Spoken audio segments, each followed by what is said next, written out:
Mu Wanqing demanded Lin Chen surrender his Dantian to save another genius. He agreed because it completed his hidden system's 100th humiliating task. The reward was a transcendent physique that cultivated. By devouring sunlight, it worked without a Dantian, spirit stones, or normal techniques. Lin Chen also gained divine order of time and briefly froze everything. A crude focusing lens then multiplied the sunlight entering his body. Others needed months for body tempering. He reached it within hours.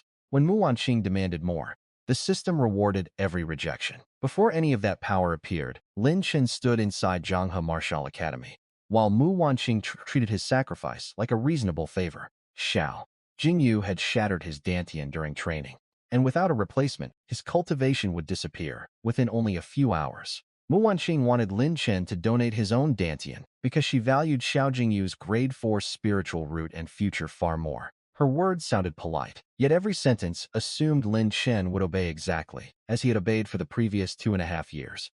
To the academy, Mu Wanqing was a celebrated beauty from a powerful clan, while Lin Chen was merely an outer disciple with ordinary talent.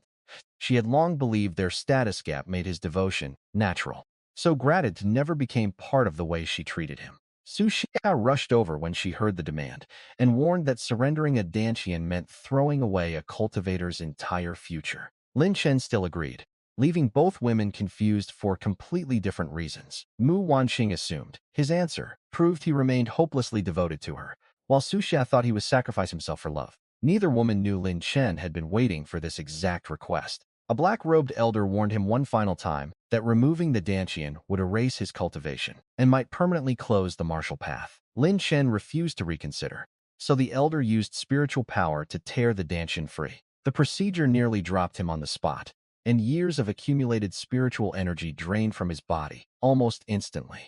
A medicinal pill closed the external wound, but nothing could replace the hollow emptiness left in his abdomen. The elder handed the freshly removed Dantian to Mu Wanqing, who immediately carried it to Xiao Jingyu without looking back. Su Xia followed Lin Chen instead, catching him when his weakened legs nearly failed beneath him. She quietly reminded him that Mu Wanqing had always wanted a husband with family influence, talent, status, and exceptional cultivation. Losing his Dantian only widened that gap, so Su Xia could not understand why he would destroy himself for someone who would never choose him. Lin Chen simply said he had finished what he needed to finish. Back inside his room, his cultivation vanished completely, and for the first time in years, he finally stopped pretending to be a devoted fool. Lin Chen was not originally from this world at all. In his previous life on Blue Star, he had been an ordinary office worker who died after another exhausting night of overtime. He then crossed into the spiritual martial continent and awakened a system with the humiliating name Invincible SIMP System. The system ordered him to complete 100 requests from Mu Wanqing before giving him its real rewards. For 2.5 years, that requirement forced Lin Chen to deliver meals, gather resources, endure ridicule, and obey increasingly unreasonable demands. The Dantian donation was the 100th request, which meant the terrible mission had finally reached its end. His first reward was the transcendent Light Devouring Sacred Physique.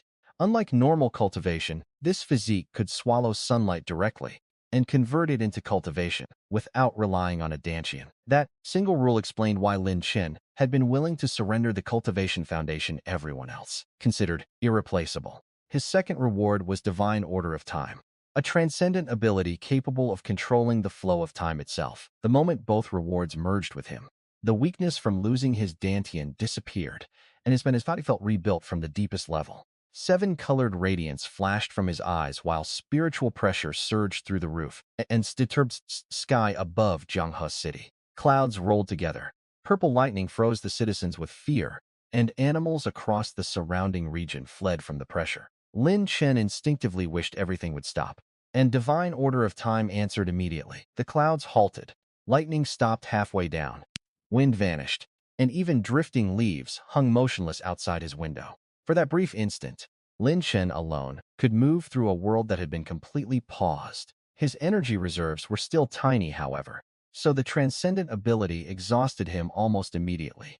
When he resumed, a faint strand of golden light escaped from his body and slipped through the wall into Xiao Jingyu's room. Lin Chen noticed the stray energy, but chose not to interfere, because revealing his own transcendent ability would attract dangers he could not yet survive. Academy head Sima Chen soon arrived with several elders after sensing the terrifying phenomenon. Since Xiao Jingyu was already a famous grade 4 genius, everyone naturally investigated his room before considering a disciple whose dantian had just been removed. The golden strand had entered Xiao Jingyu while he stabilized the transplanted dantian, causing his eyes and body to emit a pure golden glow.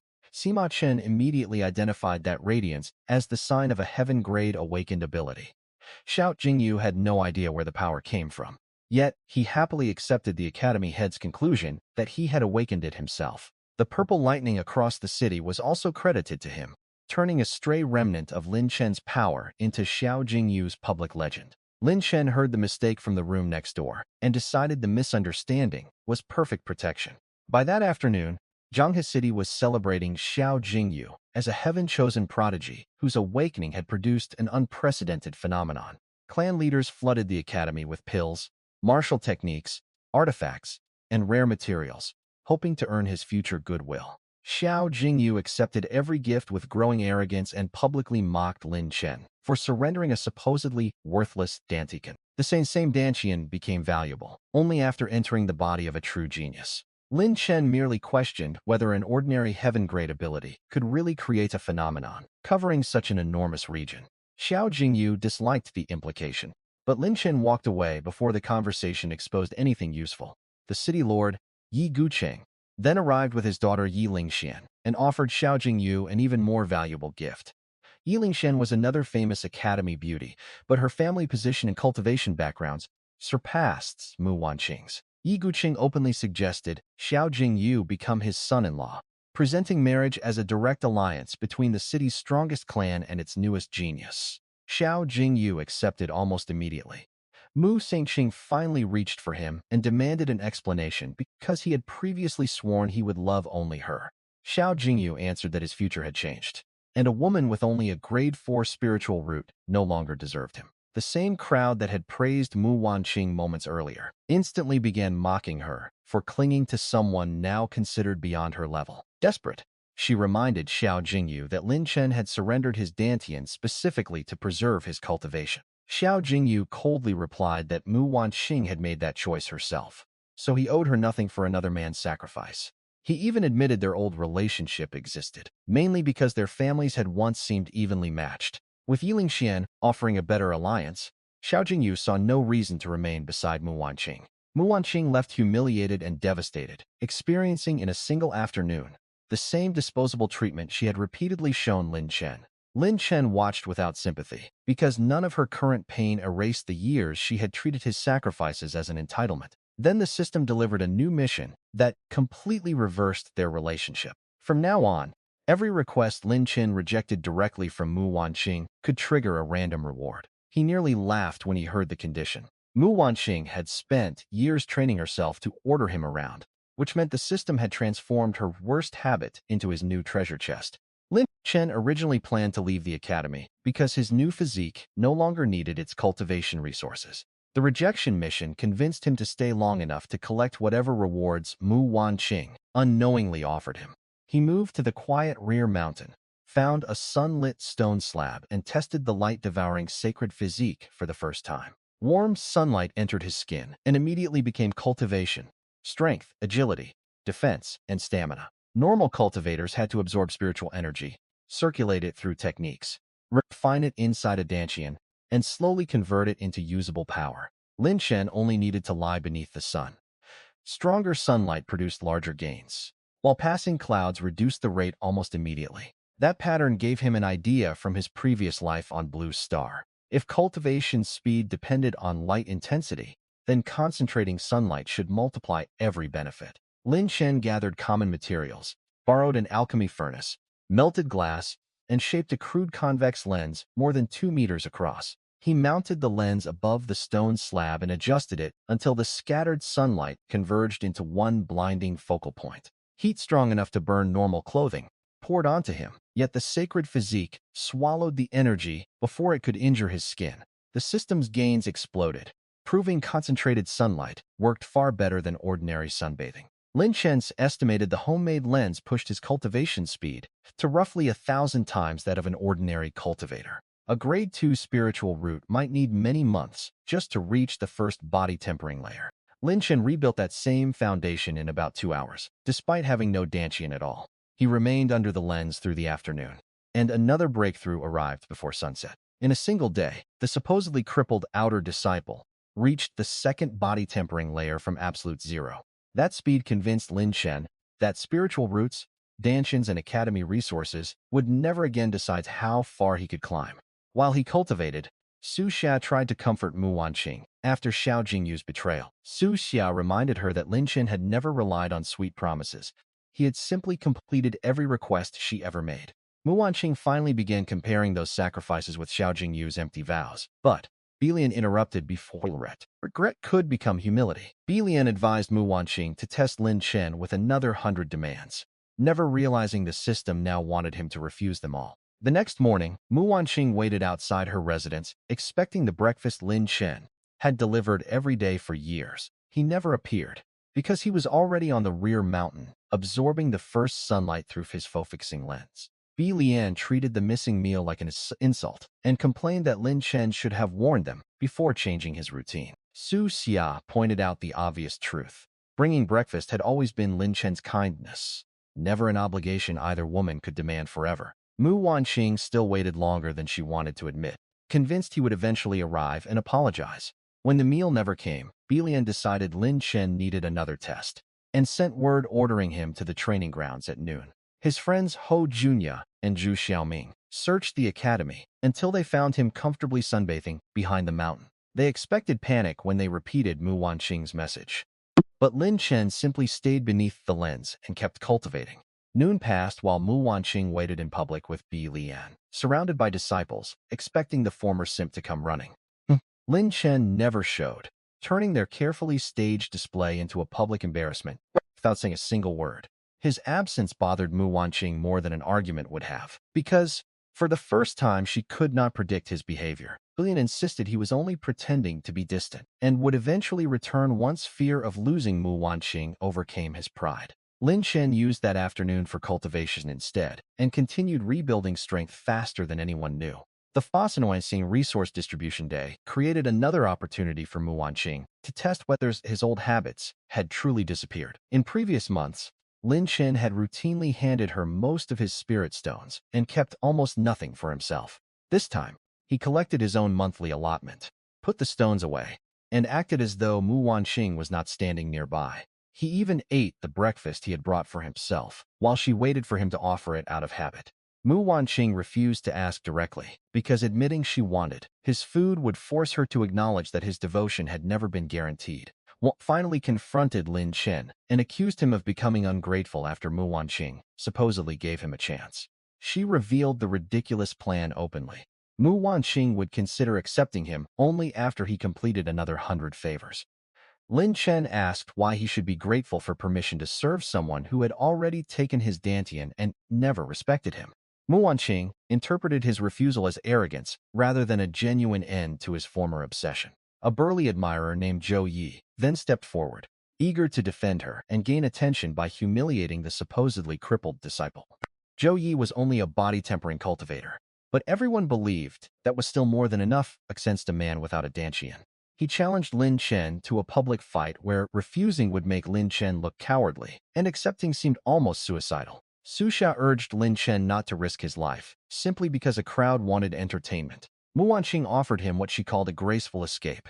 Kneel, apologize, and she would ask Zhou Yi to spare him. Lin Chen climbed onto the platform instead. He looked directly at Mu Wanqing and rejected her offer in front of everyone. The system immediately rewarded that refusal by multiplying his physical toughness tenfold. A second demand followed when Mu Wanqing ordered him to come down and beg forgiveness before Zhou Yi attacked.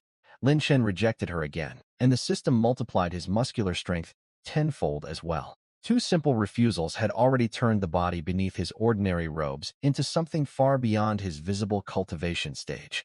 Zhou Yi charged with ferocious tiger fist, expecting one strike to crush a defenseless cripple. Lin Chen did not dodge. Zhou Yi's fist slammed into his chest stopped, as though it had hit a wall of refined steel. The recoil numbed Zhou Yi's entire arm, while Lin Chen remained standing in the same place. The crowd finally understood that losing a Dantian had not made Lin Chen physically helpless. Lin Chen answered with one direct punch, and Zhou Yi was thrown from the platform before he could understand the gap. Su Xia's relief was immediate, while Mu Wanqing and Bi Lian struggled to explain how the result was possible. Lin Chen offered no explanation because exposing the Light Devouring Sacred Physique would only create new enemies. Instead, he returned to the rear mountain and continued absorbing sunlight, as if the fight had been a minor interruption.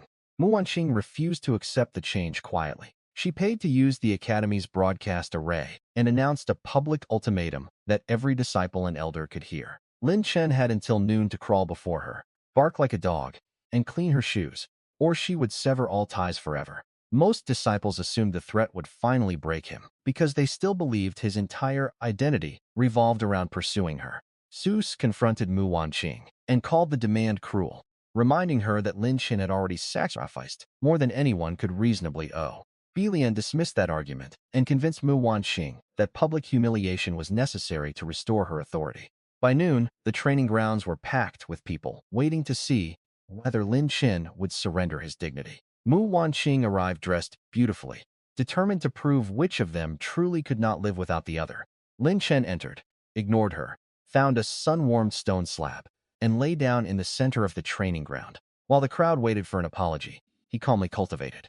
Mu Wanqing eventually marched over and repeated the humiliating order directly to his face. Lin Chen asked who she thought she was to command him anymore. That rejection completed another system condition and rewarded him with the divine-grade body tempering technique. Indestructible demon body, the technique promised terrifying physical growth, but its first stage required huge quantities of living essence blood. Lin Chen immediately ruled out slaughtering innocent people and decided monsters would provide the cultivation material. Instead, Mu Wanqing then threatened him with expulsion, reminding him that the Academy would test every disciple cultivation the next day. Since everyone believed his Dantian was gone, they expected the examination to expose him as a powerless failure. Lin Chen rejected her warning and obtained another reward.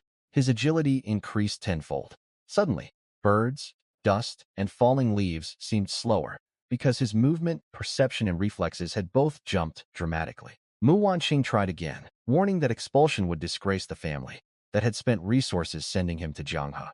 Lin Chen answered that his future was no longer her concern. The system rewarded that refusal with Grandmaster-level mastery of alchemy. Centuries of medicinal knowledge, formulas, ingredient theory, flame control, and furnace experience appeared in his mind within a single breath, even if Lin Chen truly could never cultivate again.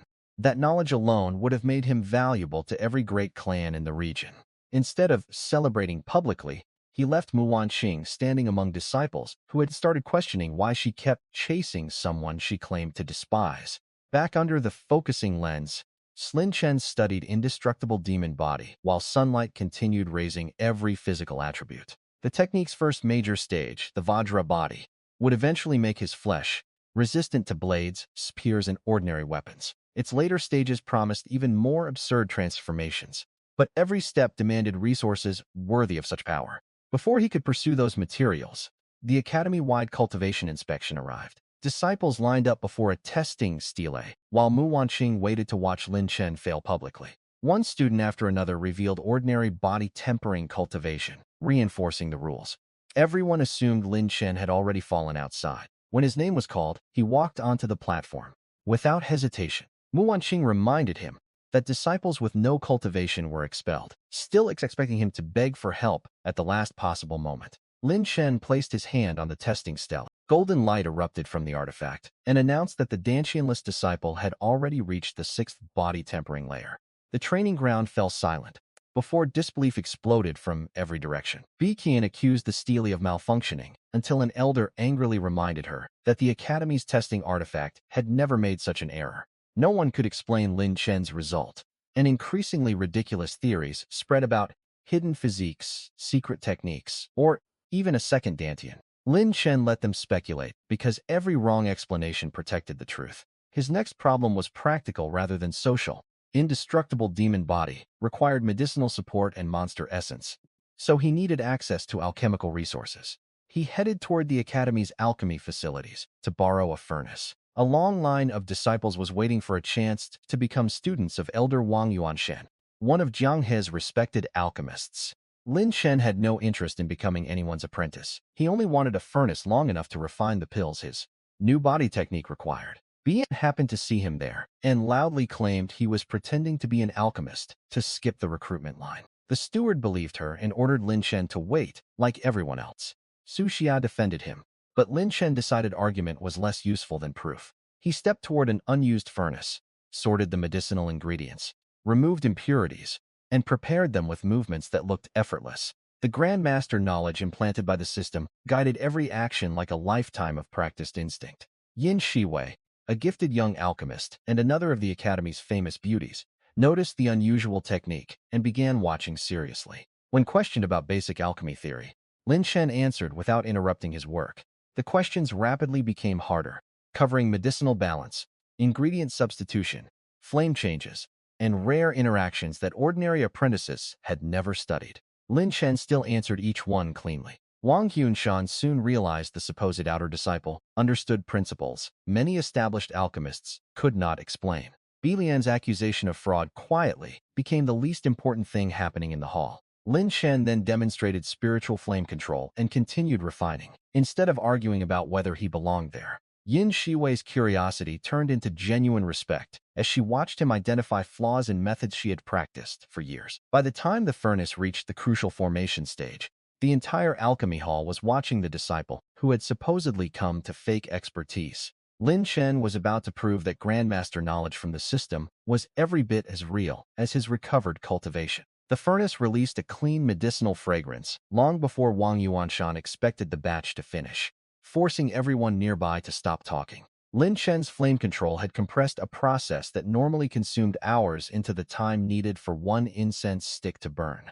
Bilan immediately claimed the speed proved failure, assuming he had burned the ingredients and planned to hide the evidence. Yin Shiwei disagreed because the fragrance itself proved the medicinal essences had fused correctly, and stable pill patterns had already formed. When Lin Chen opened the furnace, dazzling light revealed pills so pure that he swept them into storage before the crowd could inspect them. That secrecy only increased suspicion, but Lin Chen had a better reason than embarrassment. Every pill inside the pouch possessed perfect grade 10 purity, a quality the continent treated as something found only in ancient records. If the Academy learned he could refine flawless pills casually, powerful factions would begin watching him before he had enough strength to protect himself. Yin Shiwei thanked him for the alchemical insight, while Lin Chen quietly appreciated that she had defended the truth without demanding anything in return. As he left, Yin Shiwei thanked Mu Wanqing for never accepting Lin Chen, a comment that struck harder than any direct insult. Back inside his room, Lin Chen finally examined the flawless medicines he had hidden. He selected a 9-revolution body-strengthening pill because strengthening his flesh would support both indestructible demon body and his rapidly rising cultivation. The pill dissolved into a violent medicinal current that tempered muscles, meridians, bones, and blood throughout the night. By morning, Lin Chen punched a thick tree and left a deep crater without damaging the skin on his hand. Su Xia's visited soon afterward, carrying her monthly spirit stones, because she assumed he needed resources after restoring his cultivation. Lin Chen declined the gift, explaining that his current method did not depend on spirit stones at all. Her willingness to surrender her own resources reminded him uncomfortably of the person he had become while completing Mu Wanqing's old tasks. Su Xia then asked whether he had truly stopped loving Mu Wanqing. Lin Chen answered without hesitation that whatever attraction once existed had disappeared under years of contempt and humiliation. The system mission had been the only reason he stayed afterwards, so finishing it ended the relationship from his side completely. Su Xia blushed at that answer and left in a hurry. Before Lin Chen understood why it mattered so much to her, he returned to the rear mountain and spent the next several days beneath concentrated sunlight. Body tempering layers disappeared one after another as the sacred physique converted solar energy directly into cultivation.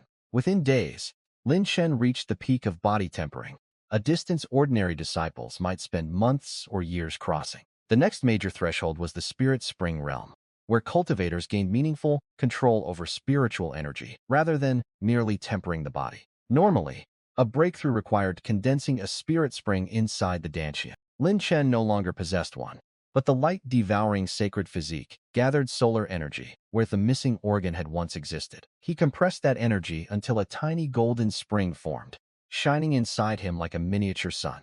Ordinary spirit springs were pale blue, while Lin Chen's solar spring carried far greater purity and power. Golden energy began circulating through his meridians, pushing perception, reflexes, and strength into the early meridian opening stage. With cultivation restored beyond its original foundation, Lin Chen finally turned toward the resource, indestructible demon body actually needed. He traveled alone to the Kangmang Mountains, where demonic beasts filled forests, valleys, and remote peaks. Beyond ordinary human settlements, the first pack of ironback demon wolves barely had time to surround him before his sword flashed through their formation.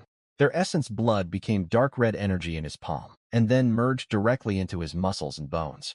5 low-level beasts strengthened him as much as an ordinary cultivator might gain from a month of harsh physical training.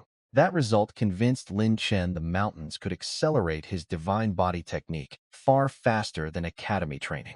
For the next half-month, he lived among monster dens instead of dormitories. Thousands of battles sharpened his reactions, while the essence of countless beasts repeatedly tempered his body. His flesh grew denser, bones harder, and physical defense strong enough that normal spirit spring cultivators would struggle to injure him.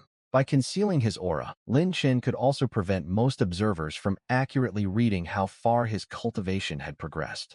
The first layer of the Vajra body eventually reached perfection, giving him a foundation closer to forged metal than ordinary flesh. Lin Chen learned that later stages of indestructible demon body promised poison resistance, survival beyond normal vital points, and eventually terrifying regeneration. Those realms were still distant, but the first stage alone had already changed what attacks he could safely endure. While hunting deeper in the mountains, Lin Chen detected a violent battle between a red-clothed young woman and a stronger black-clad assassin. The woman's spiritual ability released destructive flames, revealing an awakened power rare enough that Lin Chen immediately suspected her identity. She was Shangguan Xian, Princess of Nanxia, and one of the few young cultivators publicly known to possess an earth-grade ability. Her opponent still held the advantage through higher cultivation and relentless pressure. Lin Chen initially stayed hidden because revealing his own secrets for a stranger would create unnecessary risk. The assassin eventually cornered Shangguan Xian and raised his weapon for a final attack. Lin Chen activated Divine Order of Time. The forest became perfectly still, freezing the assassin, drifting dust, falling leaves, and Shangguan Xian's moving hair at once. Lin Chen stepped through the silent battlefield, while everyone else remained trapped between moments. He ended the assassin's threat without exposing a visible technique and returned to his original position before time resumed. From Shangguan Xian's perspective, the enemy had simply died. At the instant victory seemed certain. She could not identify her savior, while Lin Chen discovered that using Divine Order of Time became easier as his cultivation reserves increased. The event also confirmed how dangerous the ability would be if anyone learned its true grade. Lin Chen returned toward Zhanghe Martial Academy before the quarterly ranking tournament began. The Academy's ranking system determined status and resources through an illusion array pagoda built with increasingly powerful simulated opponents. Outer disciples crowded the event because climbing even a few places could return entry fees and improve monthly cultivation resources. Inner disciples had fewer easy opportunities, while core disciples rarely bothered with the ordinary ranking reshuffle. Lin Chen entered quietly with his aura concealed, attracting little attention despite everything that had changed. Mu Wanqing, Su Xia, and Bi Lian were already present among the crowd.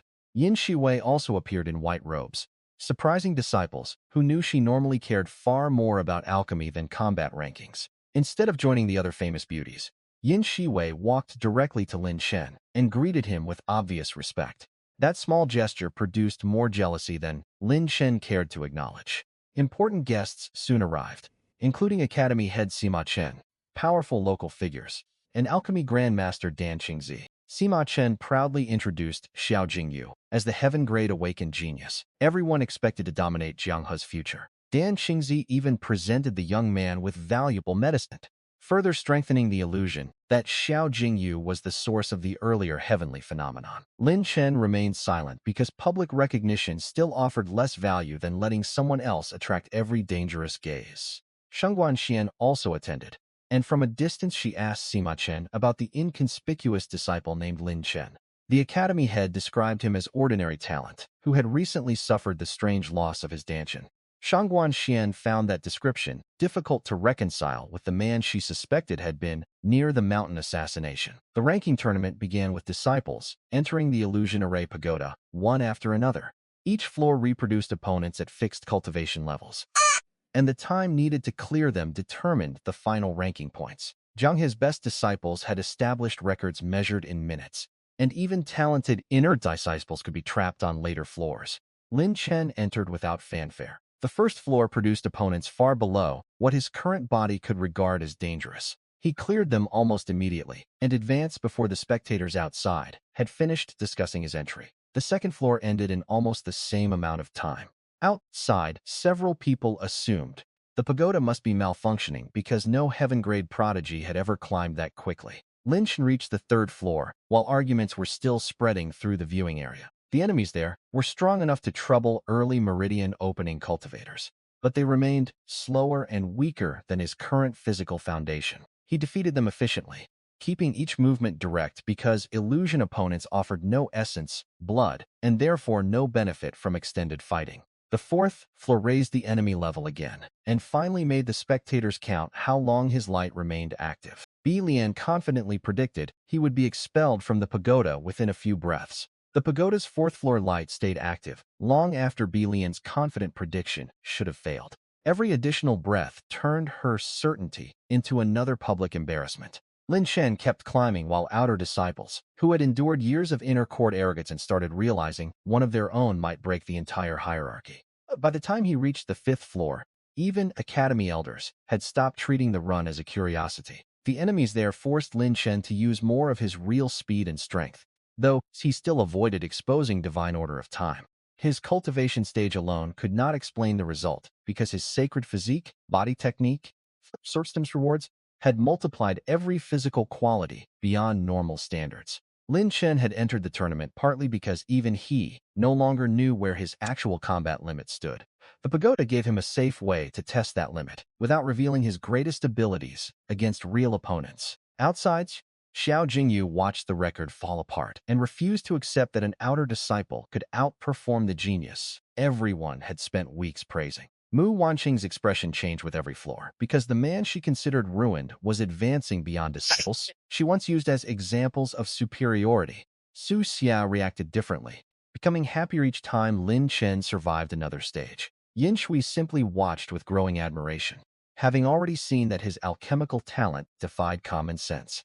Lin Chen eventually completed a run no outer disciple in Zhang He's history had approached. When he emerged, the ranking board placed him above every inner disciple and shattered the record the academy had treated as nearly untouchable. The question was no longer whether Lin Chen still belonged at Zhanghe, but whether anyone there actually understood how strong he had become.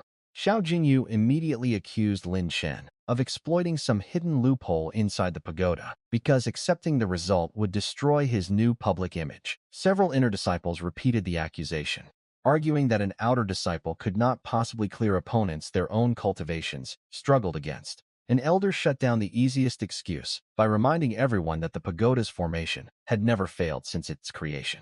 Xiao Jingyu changed tactics and demanded a public fight, claiming victory over Lin Chen would prove the record was fraudulent. Academy head Sima Chen hesitated, but Shangguan Xian supported the proposal because she also wanted to see what Lin Chen could actually do. Lin Chen accepted without concern. Before the battle began, he offered Xiao Jingyu 30 free moves. The declaration shocked the academy because Xiao Jingyu was still celebrated as a heaven-grade awakened genius standing above ordinary disciples. Xiao Jingyu interpreted the offer as suicidal arrogance and attacked with everything he had learned since receiving Lin Chen's transplanted Dantian. Lin Chen kept his sword sheathed and avoided the opening techniques with movements that looked almost lazy. One attack after another missed by tiny margins, making Xiao Jingyu increasingly desperate as the promised 30 moves disappeared. The gap came from more than cultivation. Tenfold agility and weeks of monster combat had sharpened Lin Chen far beyond academy sparring standards. When Xiao Jingyu finally tried to rely on the mysterious golden power everyone called his heaven-grade ability, almost nothing meaningful happened. He had never awakened a true ability in the first place. So confidence built on that misunderstanding suddenly became impossible to maintain. Spectators began noticing that the supposed child of destiny could not reproduce the phenomenon that made him famous. Lin Chen still refused to explain where the original purple lightning came from. Instead, he let Xiao Jingyu exhaust every excuse before finally drawing his sword. Xiao Jingyu lost control, abandoned the duel's remaining restraint, and attacked with genuine killing intent. Lin Chen answered by striking the transplanted Dantian in his abdomen, destroying the cultivation foundation Xiao Jingyu had gained from him. The reversal carried a deliberate message. The Dantian Xiao Jingyu, mocked as worthless, had never belonged to him in the first place. Once the fight ended, the Academy could no longer pretend Xiao Jingyu's title mattered more than the result everyone had witnessed. Mu Wanqing watched the man she once chose over Lin Chen lose the very advantage she had sacrificed Lin Chen to preserve. Xiao Jingyu then turned toward her for sympathy, suddenly remembering the woman he discarded when a better marriage appeared. Mu Wanqing rejected him coldly and left him the consequences of his own choices. The crowd's attention shifted completely toward Lin Chen. Outer disciples who had spent years swallowing insults from the inner court finally had a champion who had surpassed every ranking they were told to respect. Their celebration made the hierarchy feel less permanent for the first time. Lin Chen disliked the attention, but the ranking resources and information were still useful. Shang Xian then stepped onto the platform and challenged him personally. Unlike Xiao Jingyu, the princess had already survived real combat and possessed an earth-grade flame ability with enough destructive power to threaten stronger cultivators. Lin Chen accepted because fighting her could reveal weaknesses that illusion opponents failed to expose. Shangguan Xian attacked with increasingly complex palm techniques, while Lin Chen avoided each path using raw reflexes rather than a formal movement art. The princess accelerated until overlapping palm shadows filled the platform. Lin Chen still slipped through the openings with his hands mostly relaxed, leaving the crowd unable to understand how his cultivation supported such movement. Shangguan Xian's interest grew instead of turning into anger. She had already suspected Lin Chen was connected to the mysterious death of the mountain assassin, and this display made that suspicion stronger. Their exchange ended without the hostility that defined his battle with Xiao Jingyu. Shangguan Xian leaned close and told Lin Chen he had successfully captured her attention before returning to the viewing platform. The intimate gesture immediately created rumors throughout the academy. Su Xia was especially confused because she had no idea when Lin Chen had become familiar with the princess of Nanxia. The tournament's aftermath brought another surprise when Dan Qingzi began discussing alchemy with Lin Chen. The Grand Master had initially come to see Xiao Jingyu, yet reports from the Academy's alchemy hall made Lin Chen impossible to ignore. Dan Qingzi asked progressively harder questions, testing whether the young disciple's earlier answers were clever guesses or genuine mastery. Lin Chen responded naturally, because the system had already placed Grandmaster experience directly into his mind. Topics moved from basic formulas to rare medicinal substitutions, complex fusion problems, and furnace conditions that troubled veteran alchemists. Lin Chen never needed to pause. Dan Qingzi's skepticism turned into respect, as every answer revealed understanding deeper than his own. The surrounding dignitaries were stunned because martial cultivation and alchemy normally demanded separate lifetimes of focus. Lin Chen had already shattered the Academy's combat record and now appeared capable of instructing the region's greatest alchemist. Sima Chen became excited and embarrassed at the same time. The disciple he had ignored for years was proving far more extraordinary than the prodigy he had personally promoted. Dan Qingzi eventually praised Lin Chen as a true alchemical prodigy and proposed taking him as a disciple. Lin Chen declined because accepting a master whose attainment was below his own made little practical sense. Rather than feeling insulted, Dan Qingzi became even more curious about how deep Lin Chen's knowledge actually went. Lin Chen's refusal also impressed Shangguan Xian, who saw that fame, status, and prestigious teachers did not easily move him. Local clan leaders immediately began recalculating how valuable a relationship with Lin Chen might become. Yi Guqing, the city lord, reached the same conclusion and discussed Lin Chen privately with his daughter Yi Lingxian. He described the young man as someone likely to dominate an entire region if his current growth continued. Yi Lingxian already admired Lin Chen's martial and alchemical ability, so her father suggested a marriage alliance. She was surprised but did not reject the idea outright. Lin Chen soon received an invitation to the city lord's residence. He understood that the banquet was not simply social courtesy, but he attended because refusing powerful people without hearing their purpose offered no advantage. Yi Lingxian appeared with the refinement expected from a noble daughter trained in music, calligraphy, strategy, and court etiquette. Yi Guqing eventually stopped circling the subject and proposed that Lin Chen marry into the Yi clan. The offer included status, resources, protection, and a beautiful wife from one of Jianghe's strongest families. Lin Chen still declined the marriage proposal, despite the status and resources attached to it. The systems immediately recognized his refusal and granted another major reward. This time, he obtained the heaven-grade ability, cosmic telekinesis. With a thought, Lin Chen could convert energy into invisible force and manipulate any object possessing mass. Even a simple test with a wine cup showed how broad the ability's future potential might become.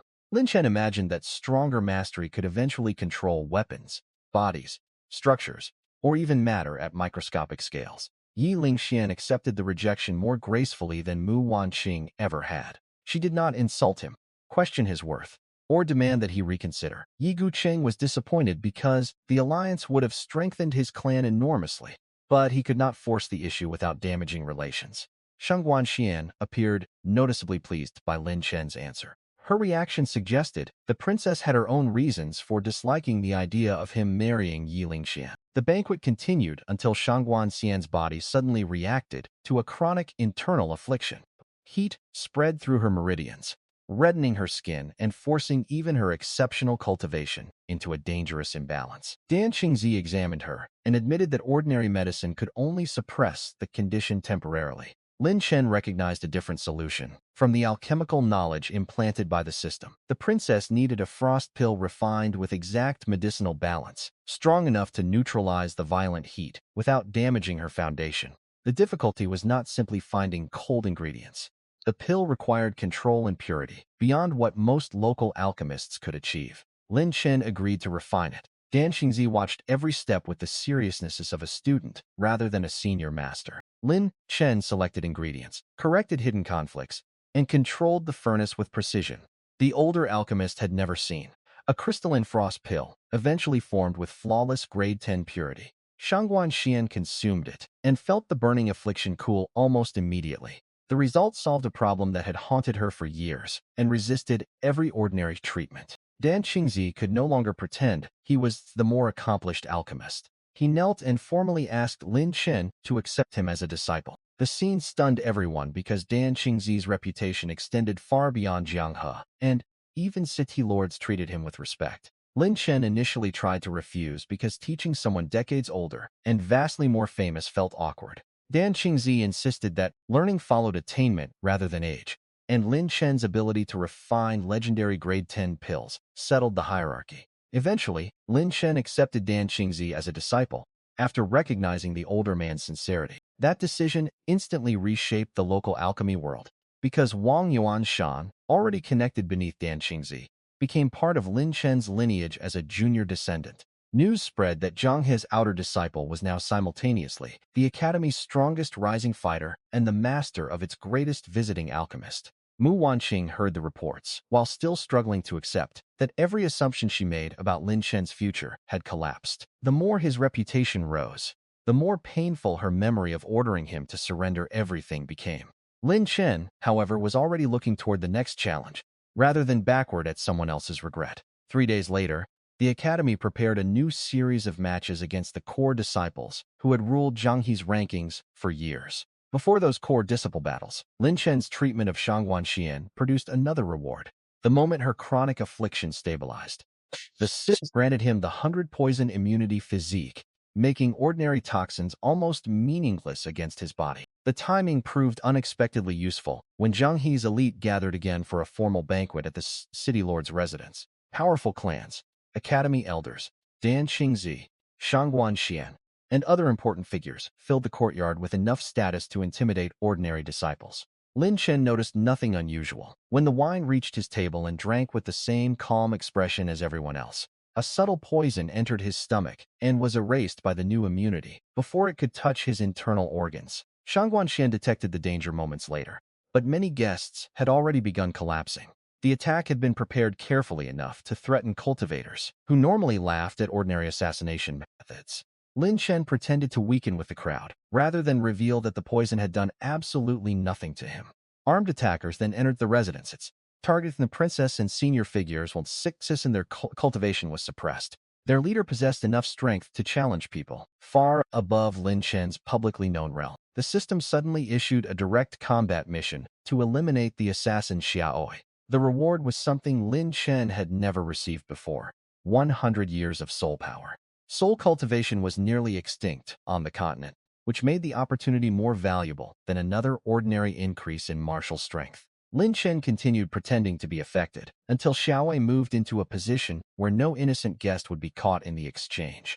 He then activated Divine Order of Time. The banquet courtyard froze with cups falling, weapons moving, clothing fluttering, and attackers caught between one heartbeat and the next.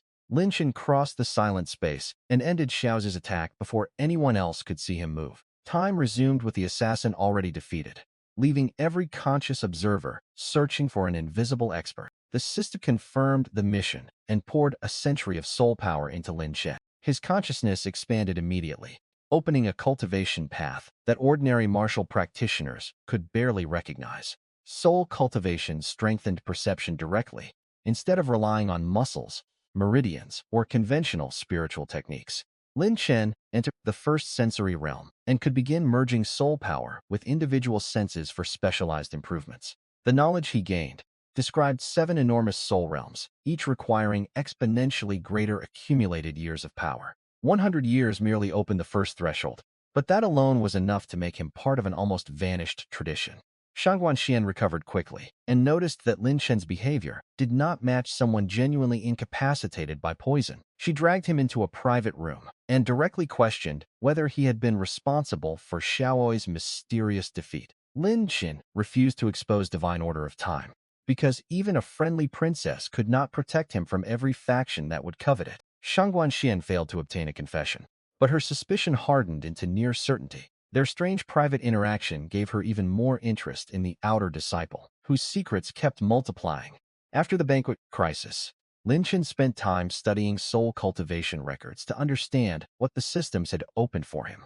He learned that strengthening the eyes with soul power could create extreme eyes, while other senses developed equally specialized abilities. The technique offered detection and reaction advantages, completely separate from his physical cultivation. That made soul powers especially useful, because his enemies were already struggling to understand the sources of his strength. Lin Chen returned to Zhanghe just as the academy prepared his promised battles against its 3 core disciples. These disciples had dominated the rankings for years and were considered the true ceiling of the academy's younger generation.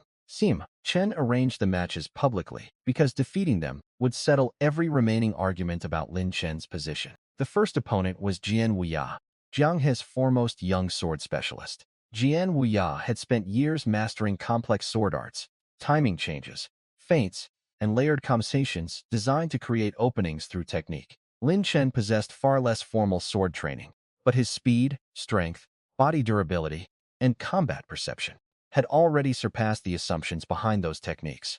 Jian Wuya attacked with disciplined precision rather than Xiao Jingyu's arrogance. Lin Chen respected that attitude and answered without unnecessary humiliation. When their weapons finally collided directly, the difference in raw power shattered the balance Jian Wuya's techniques depended upon. One simple strike knocked the sword specialist from the platform before his deeper combinations could change the result. Jian Wuya accepted defeat cleanly and acknowledged that skill could not compensate for an overwhelming physical gap. The second core disciple, Mo Fan, specialized in durability and frontal power. His physique and cultivation made him the opponent most likely to survive direct exchanges that had ended Lin Chen's previous fights quickly. Lin Chen tested that defense, rather than immediately searching for a weakness. Their confrontation proved his Vajra body had created more than simple resistance to injury. The same body that absorbed monster essence could now generate force, far beyond what observers expected from his visible cultivation. Mo Fan eventually lost the exchange because he could not produce enough damage to break Lin Chen while receiving heavier impacts in return. 2 core disciples had fallen, leaving only Feng Zhuing, the academy's famous speed genius. Feng Zhuing had built his entire cultivation around movement, sacrificing other advantages to push agility toward the limit of his realm. He entered with genuine confidence, because no student in Zhanghe had ever matched him when he fought at full speed. Lin Chen finally faced an opponent whose specialty overlapped directly with one of his own system-enhanced obsessed attributes. The opening exchanges blurred across the platform, as Feng Zhuing used short blades and rapid directional changes to attack from shifting angles. Spectators struggled to follow either figure. Lin Chen relied first on tenfold agility, and the reflexes sharpened by monster hunting, matching the Academy's speed record without using a movement technique. Feng Zhuing became more aggressive when he realized ordinary acceleration would not create separation. His short blades struck Lin Chen repeatedly during the fastest exchanges, yet the perfected Vajra body reduced most hits to shallow surface damage. The speed specialist could not understand how someone equally fast also possessed defense closer to a dedicated body cultivator. Lin Chen's build violated the trade-offs every Academy instructor treated as unavoidable. Speed cultivators normally sacrifice durability, body cultivators sacrifice speed, and soul specialists sacrificed years needed for martial progress. Lin Chen had system rewards covering every weakness simultaneously. Feng Zhuing finally activated his own awakened ability to multiply his speed far beyond what ordinary movement arts could achieve. Purple light flashed as his figure approached the absolute limit he had pursued since childhood. Lin Chen responded with a higher grade ability instead of relying on raw agility alone. Within his altered perception, Feng Zhuing's terrifying movement became readable enough for Lin Chen to turn, intercept, and counter. Their blades collided repeatedly across the platform. While spectators heard impacts they could barely visually track, Feng Zhuing pushed harder until his body reached the limit of what his cultivation could sustain. Lin Chen crossed that same barrier with less strain, revealing that the Academy's greatest speed genius no longer owned the category that defined him. One clean sword strike finally ended the contest, without requiring divine order of time. Feng Zhuing tried to rise, because accepting defeat meant surrendering the identity he had built his entire life around. His injuries and exhaustion refused to cooperate. Lin Chen told him that without this particular opponent, Feng Zhuing might still have remained Zhanghe's brightest genius. Unfortunately for him, Lin Chen's existence had turned that brilliance into another comparison point. Feng Zhuing eventually admitted defeat. With all three core disciples beaten, no student ranking remained above Lin Chen inside Zhanghe Martial Academy. The academy that once laughed at him for sacrificing everything to Mu Wanqing now treated him like its most valuable young cultivator. Sima Chen formally accepted Lin Chen as a personal disciple, giving him access to better living quarters and the academy's highest training resources. Lin Chen moved to Aspiration Peak, where sunlight, privacy, and open space suited his cultivation far better than the crowded outer dormitories. The status also made him a constant subject of attention among female disciples who had barely noticed him before his rise. Food boxes, invitations, gifts, and marriage hints began appearing with almost embarrassing regularity. Lin Chen found the sudden enthusiasm amusing because many of the same disciples had mocked his devotion to Mu Wanqing only days earlier. Yin Shiwei remained different from most of them because her interest had begun while everyone still questioned him. Su Shi also continued supporting him without asking for rewards, creating a contrast he could not ignore. Mu Wanqing watched both women grow closer to Lin Chen and finally felt the consequence of every opportunity she had dismissed. Li insisted the situation could still be reversed if Mu Wanqing became more persistent. Instead of admitting that Lin Chen had genuinely moved on, Lian framed every rejection as another test of how deeply he supposedly still loved her. Mu Wanqing wanted to believe that explanation, because the alternative was accepting that she had thrown away someone extraordinary. Her regret grew stronger when Academy disciples openly compared her old treatment of Lin Chen with the respect Yin Shiwei and Su Xia showed him. Lin Chen refused to participate in that comparison publicly. His attention had already shifted from proving Mu Wanqing wrong to exploiting sunlight, soul power, alchemy, and combat opportunities as efficiently as possible. Aspiration Peak gave him the perfect environment for the next stage of that plan. The mountain was exposed to direct sunlight for much of the day and had enough space for experiments no ordinary courtyard could contain. Lin Chen began thinking beyond a single glass lens. If one focusing device multiplied sunlight dramatically, an enormous reflective structure might raise the cultivation rate again without changing the sacred physique itself. Cosmic telekinesis could help build something far larger than human hands could manage easily. The idea connected his Blue Star knowledge with 3 separate system rewards for the first time. Lin Chen decided to turn an entire section of Aspiration Peak into a solar cultivation array. Before Lin Chen could begin construction, Mu Wanqing came to Aspiration Peak, hoping his new status had softened his refusal. Bi Qian accompanied her, still speaking as though Lin Chen's past devotion gave Mu Wanqing permanent authority over his choices. Lin Chen refused to leave the stone slab and told them to say whatever they wanted without blocking the sunlight. Mu Wanqing tried to frame their meeting as reconciliation, insisting his recent success did not erase the years he supposedly spent loving her. Lin Chen answered that those years were over and asked her to stop interfering with his cultivation. The system rewarded that rejection with an Earth-tier artifact, the Kusanagi sword. A second refusal soon granted the Heaven-tier Peerless Sword art, flooding Lin Chen with advanced sword principles he had never formally studied. In moments, his crude reliance on strength and speed gained an actual swordsmanship foundation worthy of his growing abilities. Mu Wanqing saw only another cold rejection and assumed his pride had become unbearable after awakening extraordinary talent. She warned that without family backing, other women would eventually abandon him, just as quickly as Xiao Jingyu once abandoned her. A calm voice immediately contradicted that claim. Yin Shiwei descended the mountain path and walked directly to Lin Chen in front of everyone. Normally reserved and distant, she confessed that Lin Chen had changed the colorless life she spent entirely inside alchemy halls. She promised to become a greater alchemist, so she could remain beside him rather than become a burden. The public confession stunned the disciples, because Yin Shiwei had never shown romantic interest in any man at the academy. Mu Wanqing had just declared no woman would truly want Lin Chen, so Yin Shiwei's timing made the humiliation especially sharp. Bi Lian accused Lin Chen of betraying Mu Wanqing, ignoring the fact that Mu Wanqing had never accepted him during the years he pursued her. Lin Chen finally stopped tolerating Bi Lian's constant insults and knocked her aside with one controlled strike. The message was clear.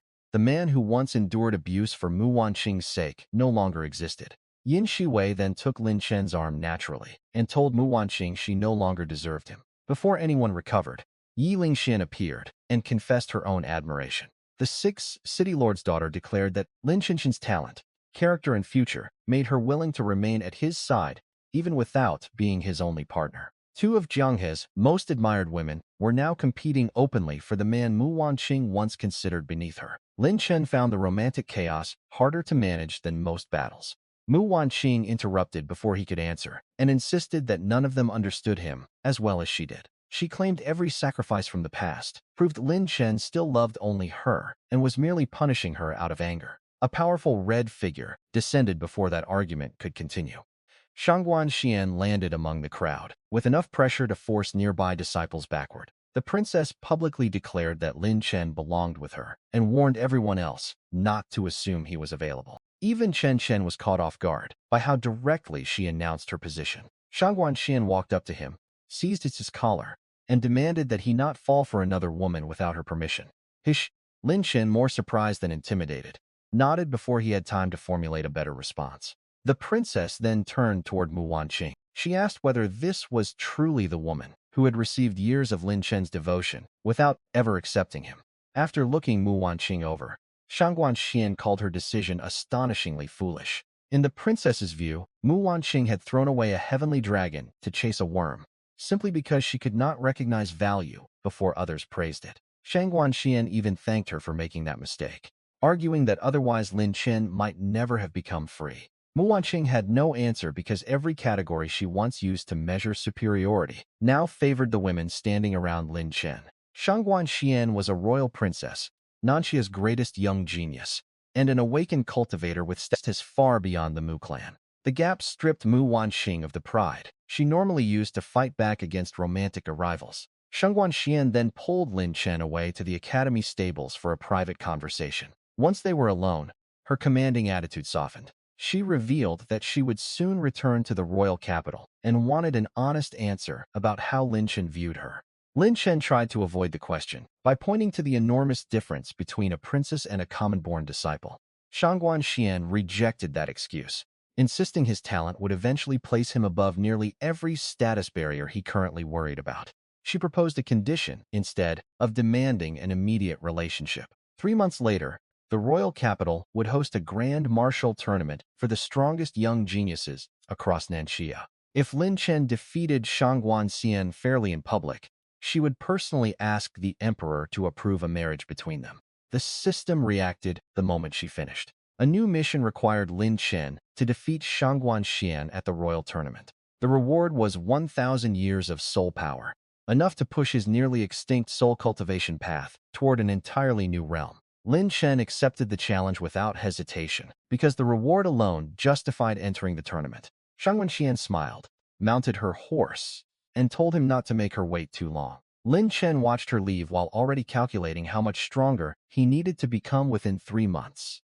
The princess's departure left Mu Wanqing alone, with a reality she could no longer explain away. She locked herself in her room and replayed every public confession, every ranking result, and every moment Lin Chen had ignored her. For the first time, she openly asked why she had never accepted him, when his attention belonged entirely to her. Su Xiao later found her crying with Bilian nearby. Bilian suggested simply choosing another admirer, because countless men still wanted one of Zhang He's 4 great beauties. Mu Wanqing rejected that advice for the first time. She asked Bilian to name another man with Lin Chen's martial talent, alchemy mastery, soul cultivation, awakened ability, and proven devotion. Bilian could not produce an answer. Mu Wanqing then turned to Su Xia and admitted she genuinely regretted every choice that drove Lin Chen away. Su Xia understood the pain more than she wanted to admit, because her own feelings for Lin Chen had also grown quietly. Even so, years of friendship prevented her from simply celebrating Mu Wanqing's collapse. Su Xia forced Mu Wanqing to remember the sacrifices she had once treated as ordinary.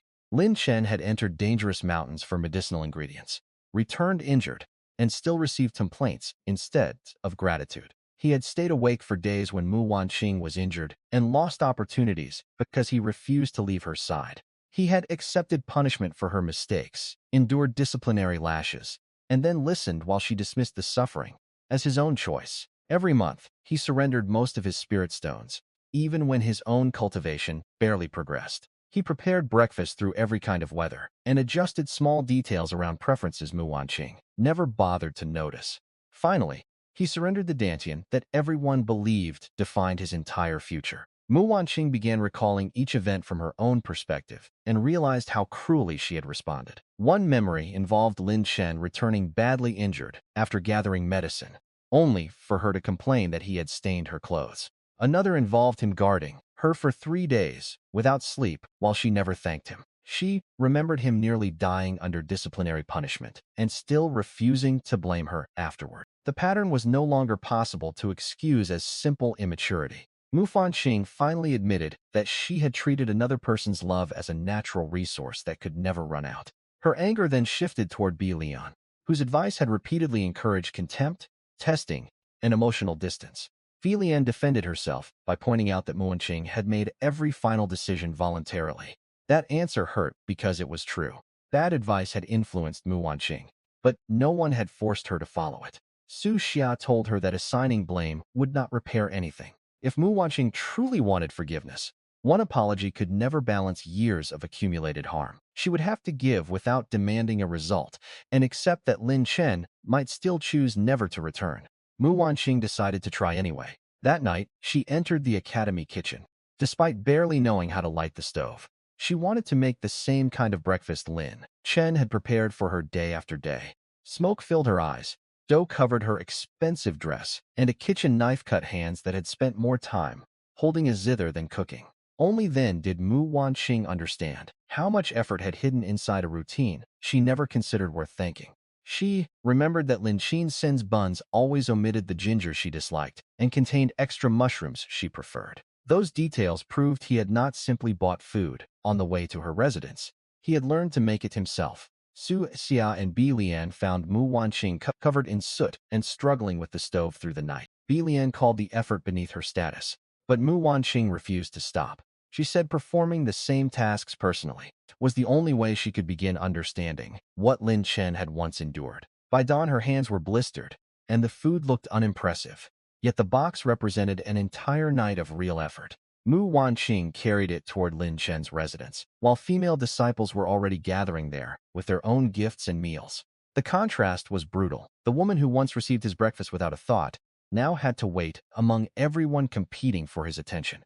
Lin Chen recognized what she had done, but understanding the effort did not restore the feelings that had already disappeared. Mu Wanqing was about to learn that sincere regret could be real, without creating any obligation for the person she had hurt to return. Mu Wanqing's first homemade breakfast did not change Lin Chen's answer, and he declined it without mocking the effort behind it. The system treated the refusal as another completed condition and rewarded him with the heaven-tier movement art, phantom steps.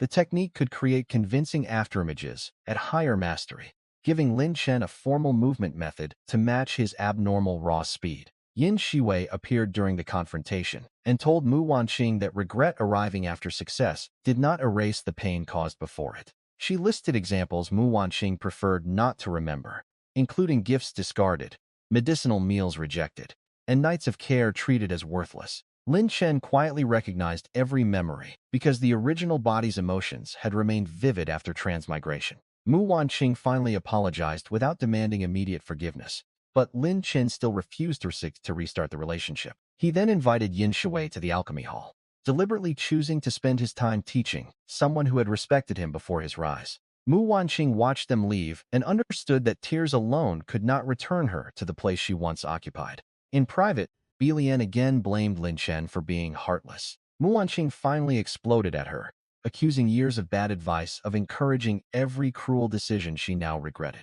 Lian answered that advice was not control, and reminded Mu Wanqing that she had willingly made every choice herself. That argument ended, the illusion that blame could be transferred completely to someone else. Su Xia advised Mu Wanqing to stop searching for excuses and decide whether she was willing to give without knowing the outcome.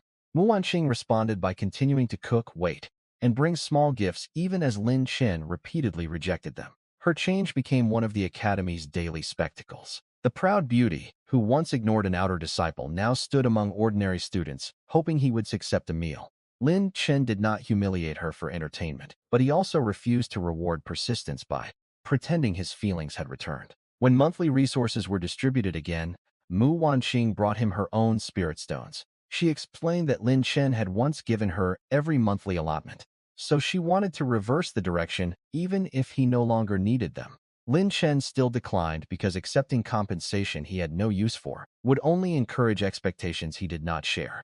The repeated refusals finally forced Mu Wanqing to understand that his distance was not a short punishment designed to make her chase harder. Meanwhile, Lin Chen settled fully into Aspiration Peak as Sima Chen's personal disciple. The mountain stood higher than his old training area and received stronger sunlight for much of the day.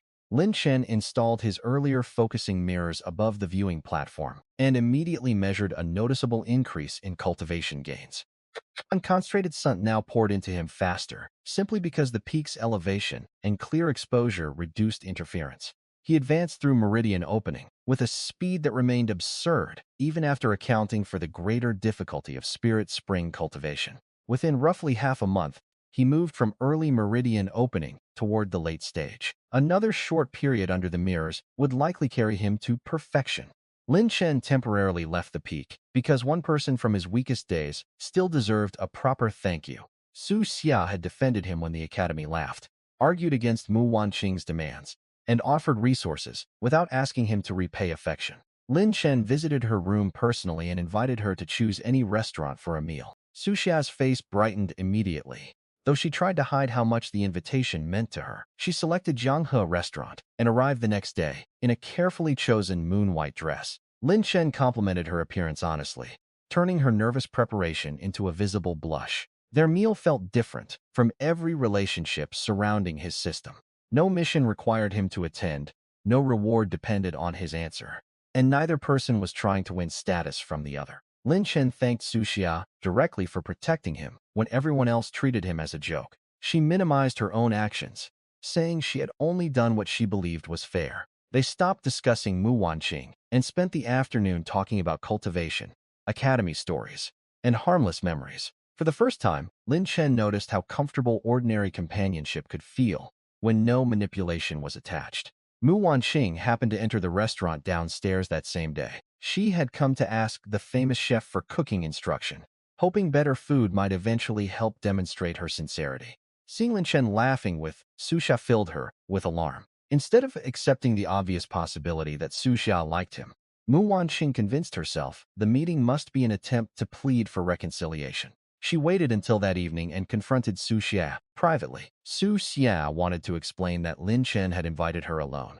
but years of friendship made her hesitate when she saw Mu Wanqing's desperate hopes. Mu Wanqing mistook that hesitation for confirmation that Su Xia had been negotiating on her behalf.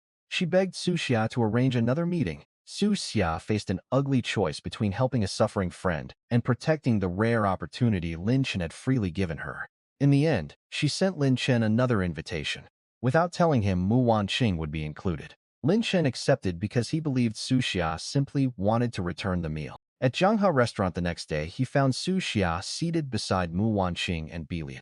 Lin Chen's expression changed immediately when he realized Su Xia had brought Mu Wanqing and Bilian. Lin Chen asked Su Xia whether bringing the other two had been the real purpose of the invitation. Her guilt answered before her words did. For Su Xi's sake, Lin Chen sat down, but he ignored Mu Wanqing's attempts to control the conversation. The table was filled with dishes that happened to match his preferences exactly. Lin Chen praised Su Xia for choosing well. Mu Wanqing quickly claimed she had selected everything because she supposedly remembered his tastes from the past. The lie was obvious because Mu Wanqing had never learned even Lin Chen's simplest preferences. During 2.5 years of receiving his devotion, Mu Wanqing had never cared enough to learn even basic preferences. Su Xia, by contrast, had remembered them after one relaxed meal. Lin Chen's remaining patience with Mu Wanqing shrank further, because even her apology now included taking credit for someone else's thoughtfulness. Desperate, Mu Wanqing lowered her pride more dramatically and offered herself as proof that she would do anything to regain him. Lin Chen found the gesture more transactional than romantic. The original Lin Chen had once offered a sincere heart and been treated as disposable. Now that he possessed talent, status, and attention, Mu Wanqing believed physical surrender could purchase another chance. Lin Chen told her that the person she had become disgusted him. He left the restaurant before the scene became more humiliating for everyone involved. Su Xia chased him into the street and apologized for deceiving him about the meeting. Lin Chen accepted that she had been trapped by friendship, but he established a clear boundary. If Su Xia invited him alone, he would come. If she brought Mu Wanqing and Bilian again, he would not appear. Su Xia promised and asked for one more meal the following day, this time genuinely just the two of them. Lin Chen agreed to meet Su Xia again, under the condition that the next meal remained private. Mu Wanqing misunderstood Su Xia's later silence and believed the meeting had somehow improved her chances. Su Xia did not have the courage to correct that assumption immediately. The next day, Lin Chen and Su Xia returned to Zhanghe restaurant without anyone else. Su Xia ordered the same dishes he had enjoyed before and added osmanthus cakes almost as an afterthought. That small choice surprised Lin Chen more than expensive gifts. The original body's memories showed he had once mentioned liking those cakes long ago. Yet, Mu Wanqing had never remembered. Su Xia had remembered that small preference from years earlier, when almost nobody else paid attention. Their conversation relaxed again, until Lin Chen sensed a gaze lingering on his back. An ordinary-looking middle-aged man sat nearby eating noodles in worn gray clothing. Nothing about his appearance looked threatening, but his aura was concealed too perfectly for a common diner. Lin Chen understood that the stranger was watching him specifically. He did not know the man's cultivation or objective, so keeping Su Xia beside him would create unnecessary danger. Lin Chen abruptly ended the meal and told Su Xia to return to the academy carefully. She was confused by the change, but trusted him enough to leave without demanding an explanation. The stranger remained seated until Su Xia disappeared downstairs. Lin Chen stayed calm and waited for the man to reveal whether surveillance would become an attack. The assassin eventually followed, confirming that the restaurant encounter had never been accidental. Lin Chen moved away from crowded streets because any serious fight inside Zhanghe could injure civilians. The enemy's restrained aura suggested cultivation above what normal academy disciples could handle. Lin Chen's public rise had finally attracted attention from forces that considered his future dangerous. He remembered that Shang Wanjin had warned him. Powerful factions would not ignore a heaven-grade awakened genius forever. The attack would prove whether his hidden abilities could protect more than his reputation. It would also reveal how carefully Lin Chen needed to conceal divine order of time once enemies started arriving specifically for him. The peaceful meal with Su Xia therefore ended as another assassination attempt followed him beyond the academy gates. The gray-clad assassin activated a barrier around Zhanghe restaurant before Su Xia could reach the stairs, confirming the attack had been prepared in advance. His concealed aura then erupted and revealed strength in the spirit pool realm, far above what ordinary academy disciples could survive. Lin Chen concluded Northern Yin had targeted him after his heaven-grade ability became public, just as that kingdom had repeatedly targeted Shangguan Xian. The assassin expected overwhelming cultivation to erase the difference immediately. Instead, Lin Chen combined Extreme Eyes, Heavenly Thunder Judgment, Peerless Sword Art, and the Kusanagi sword to cut apart the first heavy attack. Lightning should have given him another advantage, but the assassin had prepared insulated armor done specifically to counter the ability reported from Lin Chen's public duel. Northern Yin had studied the power everyone knew about. It had no idea how many abilities Lin Chen had never revealed. The two exchanged sword strikes across the restaurant, destroying furniture and carving the floor, while raw cultivation collided with superior speed and technique. Lin Chen remained at late meridian opening, yet his system-enhanced body let him fight a spirit pool expert without immediately losing ground. When direct combat failed, the assassin changed tactics and rushed Su Xia. He seized her from behind and threatened to finish her unless Lin Chen dropped his weapon. Su Xia told Lin Chen to run instead of surrendering for her sake. Lin Chen scanned the room and realized every ordinary witness had either fainted or been forced to the floor by pressure. He asked Su Xia to close her eyes and trust him. She obeyed without hesitation, trusting Lin Chen, even though she had no idea what he intended. Seven-colored light replaced the ordinary golden glow in Lin Chen's eyes as divine order of time activated completely. The restaurant, street, dust, shattered wood, and every living person except Lin Chen froze between moments. He crossed the motionless room, removed Su Xia from the assassin's grip, and ended the threat before releasing time. To Su Xia, the impossible reversal happened. During the instant, her eyes were closed. She opened them inside Lin Chen's arms, with the assassin already defeated nearby. Before she could understand, the restaurant barrier shattered from an attack outside. City Lord Yi Guqing arrived with experts and immediately recognized the fallen attacker as a spirit pool cultivator. Lin Chen identified the man as a Northern Yin assassin, but refused to explain the impossible method that had ended the fight. Yi Guqing remembered another enemy who had died mysteriously around Lin Chen and began suspecting that an unfathomable hidden expert protected Zhang He. Lin Chen encouraged that misunderstanding because an imaginary guardian was far safer than exposing a transcendent time ability. The city lord warned both young disciples to avoid unnecessary travel, while enemy kingdoms were clearly paying attention. Back at the academy, Su Xia remained shaken by how close the attack had come. She asked Lin Chen whether he knew who had saved them. Lin Chen jokingly suggested it might have been him, and she laughed because the real explanation sounded too impossible to believe. The assassination convinced Lin Chen he needed another leap in strength before the royal tournament. His current focusing mirrors worked, but the cultivation rate still depended on a relatively small area of concentrated sunlight. Cosmic telekinesis made a much larger design practical. Lin Chen gathered every valuable cultivation resource he could spare and carried them to the Myriad Treasures Pavilion. The pavilion master expected a sale for spirit stones or an auction designed to maximize profit. Lin Chen instead asked to exchange everything for ordinary copper. The request shocked the entire hall because rare pills, treasures, and cultivation materials were being traded for a cheap metal used in common objects. The pavilion master warned that an auction would produce far greater value. But Lin Chen cared about function rather than market price. He wanted as much copper as the pavilion could acquire. Within a day, merchants across Jianghe and nearby cities began buying copper on his behalf. News spread that Sima Chen's brilliant personal disciple had exchanged priceless resources for scrap metal. People who once praised his genius started claiming cultivation deviation had finally damaged his mind.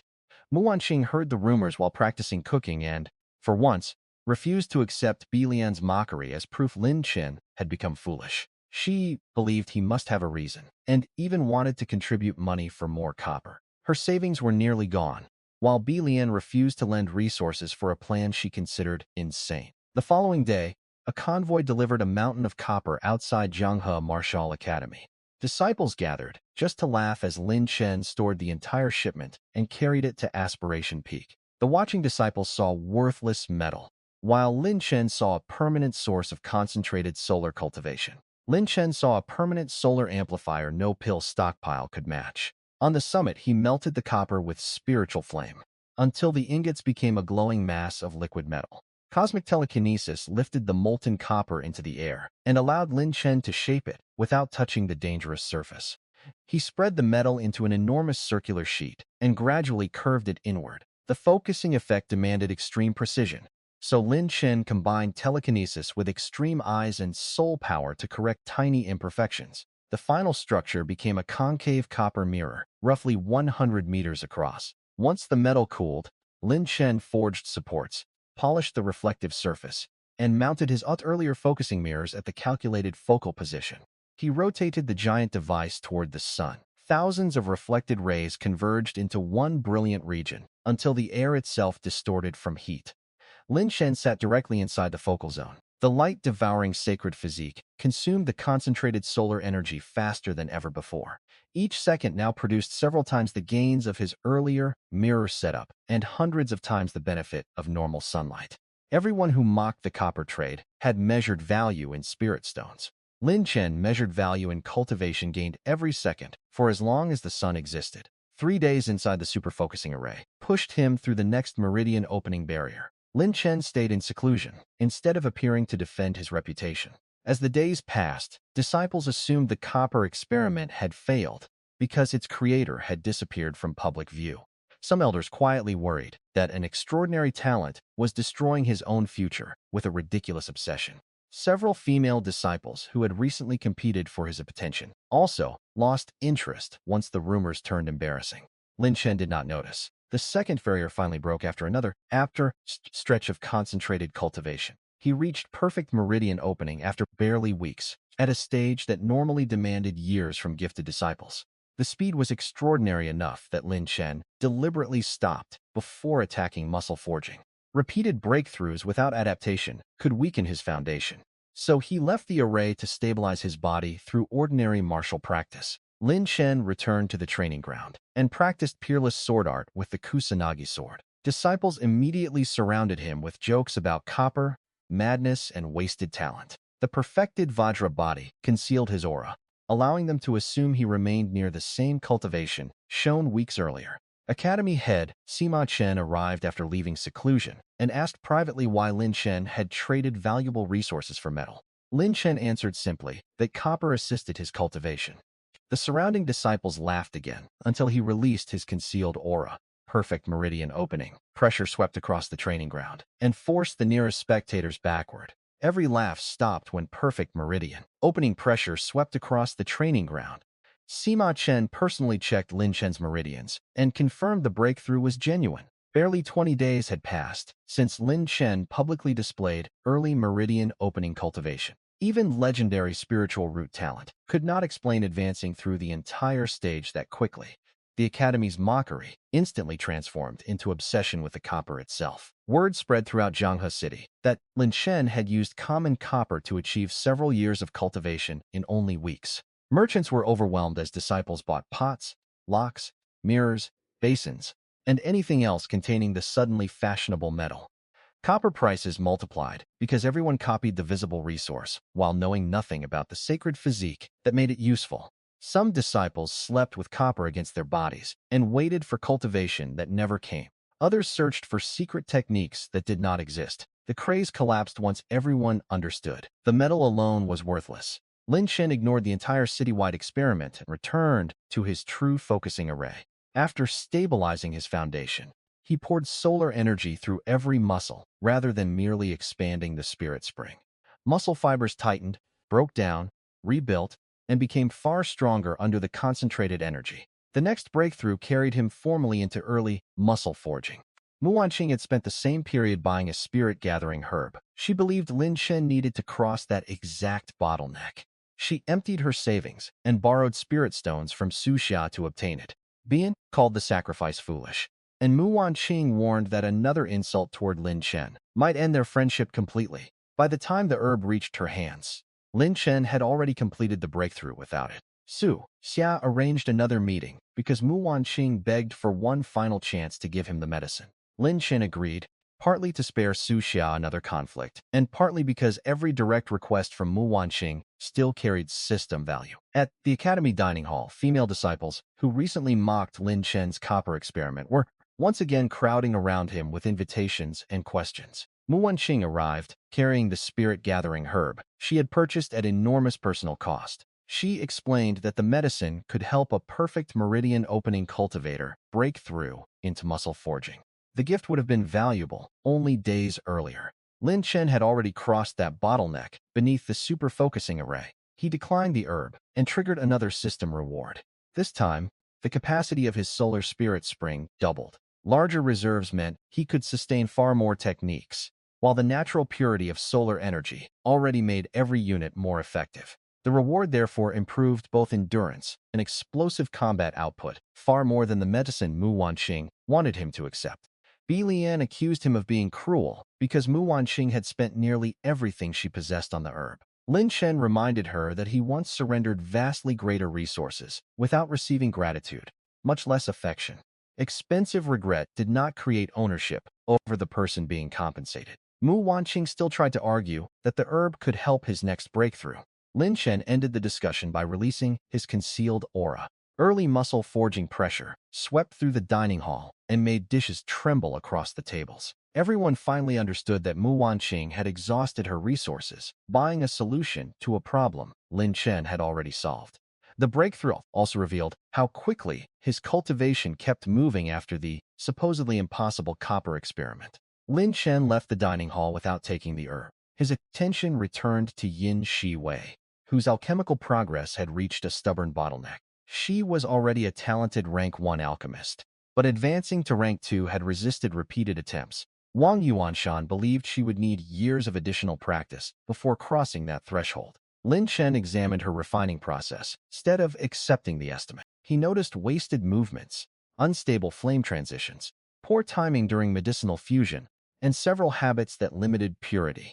None of those flaws were dramatic alone. Together, they formed the ceiling Yin Shiwei had been unable to break. Lin Chen spent the night correcting each problem directly. Rather than giving vague advice, he changed ingredient order, furnace temperature, timing, hand movements, and the way she sensed medicinal reactions. Yin Shiwei followed every correction, with complete concentration. By dawn, she attempted the refinement that had repeatedly failed before. A completed heart-cleansing pill emerged with the stability required from a rank 2 alchemist. Yin Shiwei had crossed in one night a bottleneck her master expected to require several years. She refused to accept praise for the breakthrough alone, and publicly credited Lin Chen's guidance. Wang Shanxin examined the pill himself and confirmed the result. The alchemy hall erupted because everyone now understood that Lin Chen's knowledge could accelerate other geniuses, not merely produce miracles for himself. Even established alchemists began wondering whether a few days on aspiration peak could save them years of wasted experimentation. Lin Chen had no interest in opening a public school. Yin Shiwei mattered because she listened carefully, respected boundaries, and genuinely wanted to improve. Her breakthrough also increased the pressure surrounding her feelings for him. Mu Wanqing heard that Yin Shi spent an entire night receiving private instruction from Lin Chen, and interpreted the achievement through jealousy. Lian encouraged that jealousy by suggesting Yin Shiwei was deliberately stealing opportunities that should have belonged to Mu Wanqing. The argument ignored a simple fact. Mu Wanqing had never valued Lin Chen's ability before anyone else wanted it. Yin Shiwei had approached him, while the academy still doubted his alchemy.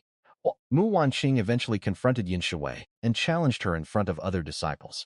Yin Shiwei refused to retreat simply because her rival had greater combat experience. Lin Chen learned that Yin Shiwei wanted to prove she could stand beside him in more than an alchemy hall. Her cultivation, however, lagged behind Mu Wanqing's because years of focus on medicine left little time for martial training. Lin Chen decided to help her prepare rather than stop the challenge. He produced 2 medicines from his private collection. The first was a flawless 9-revolution body-strengthening pill to reinforce Yin Shiwei's meridians, muscles, and physical foundation.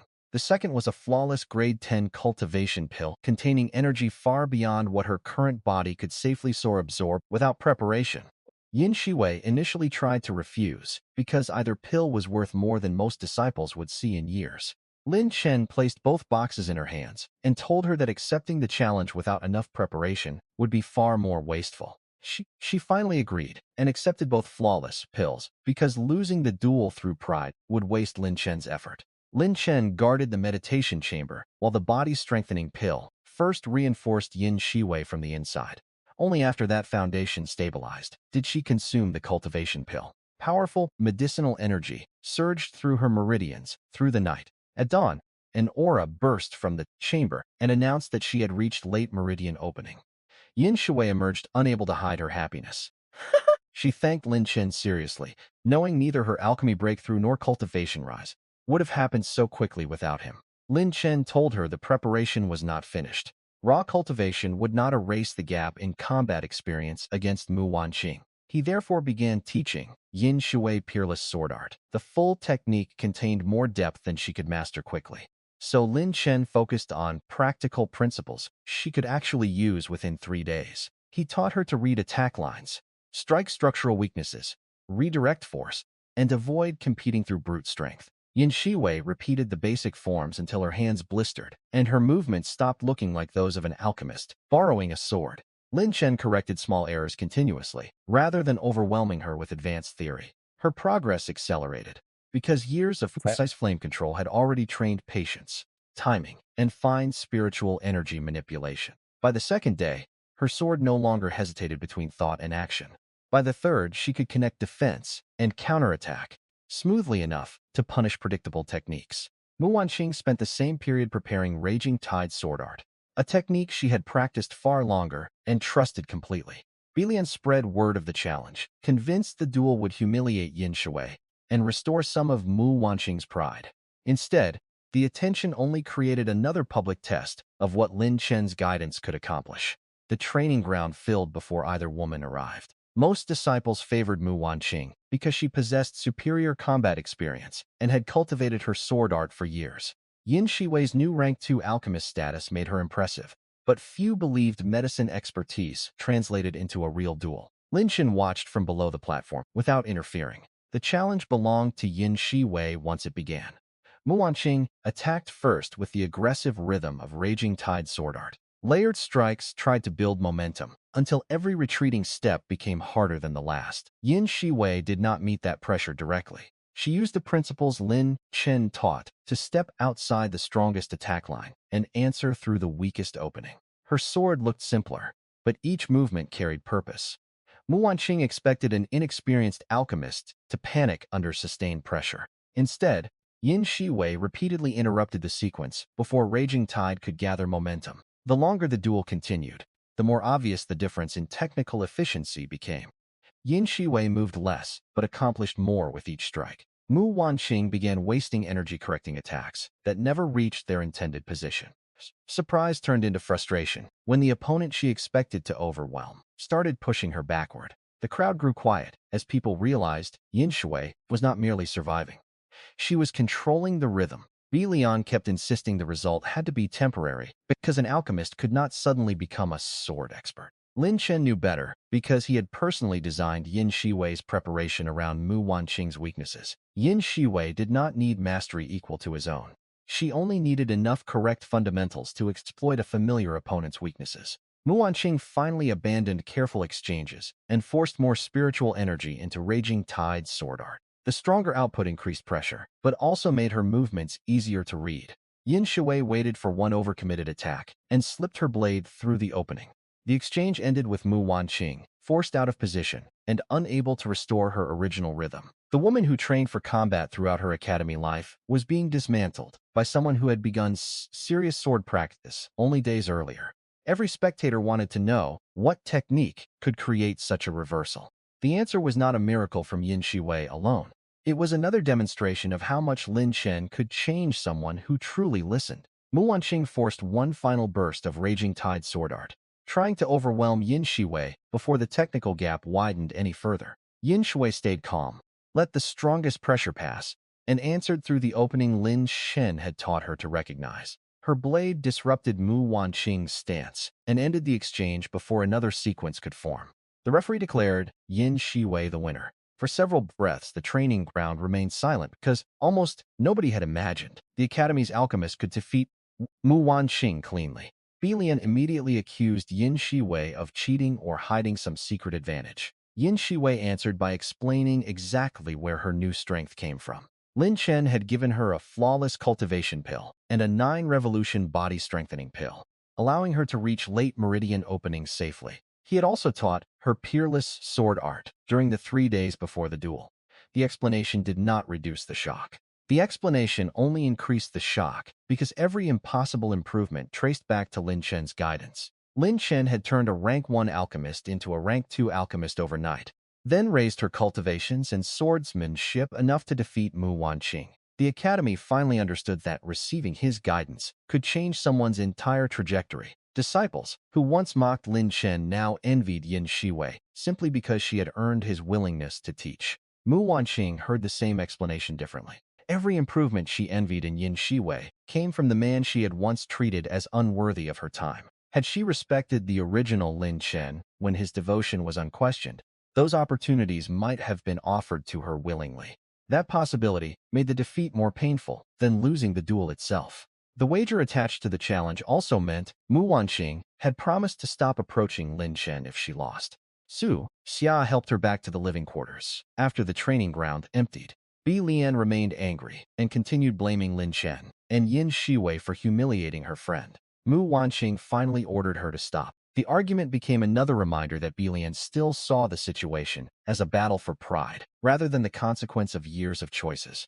Alone with Su Xiao later, Mu Wanqing admitted she had no reputation left to protect, and still could not force herself to give up. Su Xiao reminded her that breaking the wager would destroy even the little trust other disciples still placed in her word. Mu Wanqing decided she would not approach Lin Chen directly. Instead, she searched for one more way to express regret without violating the letter of the wager. Winter weather was approaching, so she asked Su Xia to teach her how to sew an outer robe. Su Xia was the most skilled seamstress among their circle and immediately understood what the request meant. She hesitated, knowing every attempt to help Mu Wanqing return to Lin Chen also pushed her own feelings farther into silence. Years of sisterhood still made refusal difficult. Su Xia eventually brought needles, thread, and premium cloth. Mu Wanqing discovered that sword practice had done nothing to prepare her fingers for embroidery.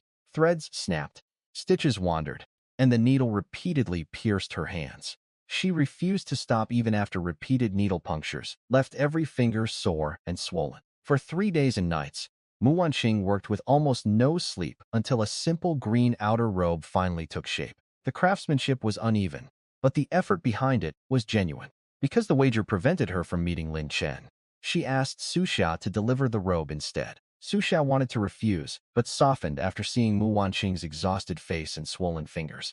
She carried the wrap garment to Lin Chen without telling him who had made it. Lin Chen opened the bundle and initially assumed the robe came from Su Xia. The simple green fabric and imperfect stitches mattered less than the care he believed she had placed into making it. He smiled and said the gift was thoughtful, especially with colder weather approaching. Su Xia blushed, yet guilt prevented her from accepting credit that belonged to someone else. She admitted Mu Wanqing had made the robe. Lin Chen's expression changed immediately. He returned the garment and told Su Xia to take it back. Su Xia explained that Mu Wanqing had stayed awake for 3 days and injured every finger while sewing. Lin Chen did not deny the effort. He simply compared it with the sacrifices the original Lin Chen had made, without ever receiving sympathy from Mu Wanqing. Entering monster territory for her, enduring disciplinary punishment, surrendering resources, and finally losing his Dantian had all carried far greater costs. A few days of suffering could demonstrate regret, but they did not purchase forgiveness. Lin Chen asked Su Xia not to carry more gifts for Mu Wanqing, because continuing the cycle only created false hope and placed Su Xia between them. Su Xia accepted the boundary and turned to leave with the robe. After several steps, she stopped and finally asked the question she had been afraid to ask. If she had made the robe herself, would Lin Chen have been happy to receive it? Lin Chen answered immediately that he would. The problem had never been imperfect stitching or the value of the cloth. The identity and intention of the giver were what changed the meaning of the gift. Su Xia left with a bright smile she could not fully hide. Mu Wanqing received the green robe back in silence. When Su Xia told her Lin Chen had refused it, the remaining hope in her face collapsed. She clutched the garment and cried until exhaustion finally put her to sleep. Xia settled her friend into bed and returned alone to her own room. At the foot of Su Xia's bed stood a wooden chest she had avoided opening for a long time. Inside was a moon-white robe made from fine ice silkworm thread. Su Xia had sewn it for Lin Chen long before he became the Academy's most celebrated disciple. Every stitch was careful and even, and a silver bamboo leaf decorated the cuff, because she once heard him say he liked them. Unlike Mu Wanqing's recent gifts, this robe had been created when Lin Chen was still mocked as a hopeless outer disciple. Su Xia had never delivered it because doing so felt too close to admitting feelings she believed would betray her friend. Lin Chen had now told her directly that a robe from her would make him happy. The answer removed the uncertainty she had used to hide from her own emotions. All Su Xia needed to do was carry the moon-white garment to Aspiration Peak. Yet Mu Wanqing had just cried herself unconscious after another rejection. Su Xia could not decide whether moving toward Lin Chen meant choosing happiness or driving another wound into the sister she had known for years. The conflict grew worse when Mu Wanqing returned to the training ground the following morning merely hoping to see Lin Chen from a distance. Disciples mocked her openly after the loss to Yin Shiwei, but she ignored them and searched the crowd. Lin Chen noticed Su Xia first and greeted her with a nod. His expression cooled when his gaze moved to Mu Wanqing. Since the wager had already settled their relationship, Lin Chen chose to leave rather than create another scene that might be misunderstood as hope. Yi Lingxian arrived before he could go. The city lord's daughter carried a brocade box containing another handmade outer robe. Unlike Mu Wanqing's indirect delivery, Yi Lingxian presented her gift personally and accepted the possibility that Lin Chen might refuse. Lin Chen opened the box and found excellent craftsmanship, clean stitching, and premium flowing cloud fabric. He praised the work sincerely and accepted the robe. In return, he invited Yi Lingxian to dinner at Jianghe restaurant. The public exchange made Lin Chen's boundaries impossible to misunderstand. He had returned Mu Wanqing's robe because he did not want to revive a dead relationship, not because he rejected affection from every woman. Mu Wanqing swayed when she saw Yi Lingxian receive the warmth she had hoped her own gift would create. Su Xia supported her, while Lin Chen and Yi Lingxian left the training ground together. During dinner, Yi Lingxian did not demand an answer about marriage or compete aloud with the other women around Lin Chen. She simply explained that making the robe and staying close to him were her choices, while his response had to remain his own. Lin Chen appreciated that respect because it demanded nothing disguised as sacrifice. After escorting Yi Lingxian home, he returned to Aspiration Peak and focused again on cultivation, swordsmanship, and the royal tournament approaching in 3 months. Su Xia, meanwhile, reopened the wooden chest after watching another woman act with the courage she had repeatedly denied herself. The moon-white robe still carried every quiet feeling she had hidden. Before Lin Chen possessed fame, status, or a heaven-grade ability. One side of her heart held years of loyalty to Mu Wanqing, while the other held the man she had protected when nobody believed in him. Su Xia finally understood that retreating had never restored Mu Wanqing's relationship. It had only allowed Lin Chen to keep moving farther away. She spent the night holding the moon-white robe, knowing the next choice belonged to her, rather than to Mu Wanqing, Bilian, or the Academy. That night, Su Xia kept the moon-white robe in her arms, no longer able to deny that her feelings for Lin Chen were truly her own.